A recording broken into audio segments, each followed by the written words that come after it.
আসসালামু আলাইকুম রহমতুল্লাহ বরকাত আলহামদুলিল্লাহ ওয়াহদাহু লা শারীকা লাহু ওয়াসসালাতু ওয়াসসালামু আলা মান লা নাবিয়্যা বা'দা। সুপ্রিয় দর্শক শ্রোতা, একটা বাচ্চা জন্ম নেওয়ার পরে বাচ্চার কানে আজান দেওয়া সেটা হচ্ছে মুস্তাহাব। যত তাড়াতাড়ি আজান দেওয়াটা অনেক ভালো।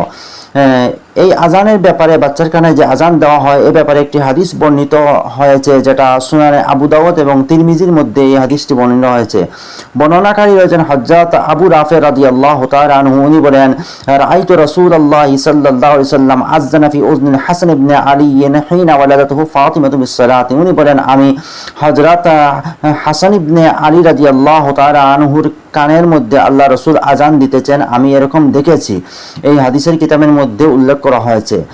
মিরকাতুল মাফাতি কিতাবের মধ্যে মুল্লা আলী কারি রহমতুল্লাহ আলাইহি উনি বলেন, ওয়াল মানা আযানা বিমিসলি আযানিস সালাত ওয়া হাযা ইয়াদুল্লু আলা সুন্নাতিল আযানি ফি উযনিল মাউলুদি। উনি বলেন যে বাচ্চার কানে যে আজানটা দেওয়া হয় সেটা একদম সেই রকম যেভাবে নামাজের আজান দেওয়া হয়। শারহ সুন্নাহ কিতাবের মধ্যে একটি বর্ণনা রয়েছে যে রাওয়া আন্না ওমর ইবনে আব্দুল আজিজ রাদিয়াল্লাহু তাআলা ইউআযজিনু ফিল ইউমনা ওয়া ইয়াকিমু ফিল ইসরা ইযা ওয়ালাদা সাবী।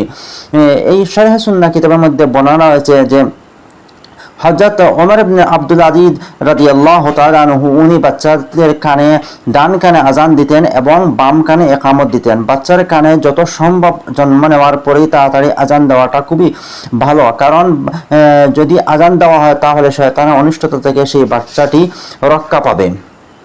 আরেকটি সুন্নত রয়েছে যেটাকে তাহনিক বলা হয়। তাহনিক হচ্ছে এটা সুন্নত, রাসূল করিম সাল্লাল্লাহু আলাইহি ওয়াসাল্লামের সুন্নত। অনেক মানুষ এর থেকে অবগত নয়। এটা হচ্ছে রাসূল করিম সাল্লাল্লাহু আলাইহি ওয়াসাল্লামের সুন্নত। তাহনিক বলা হয় বাচ্চা জন্ম নেওয়ার পরে কোনো সময় নির্ধারণ নয়, যে কোনো সময় আপনি যে কোনো মিষ্টি একটা দ্রব্য, খেজুর কিংবা তো অন্য কোনো একটি মিষ্টি দ্রব্য একজন বুজুর্গ আল্লাহওয়ালা ব্যক্তির কাছে নেবেন, উনি সেটাকে চিবিয়ে দিবেন এবং সেই বস্তুটি এনে বাচ্চার একদম তালুর মধ্যে লাগিয়ে দিবেন ভিতরে।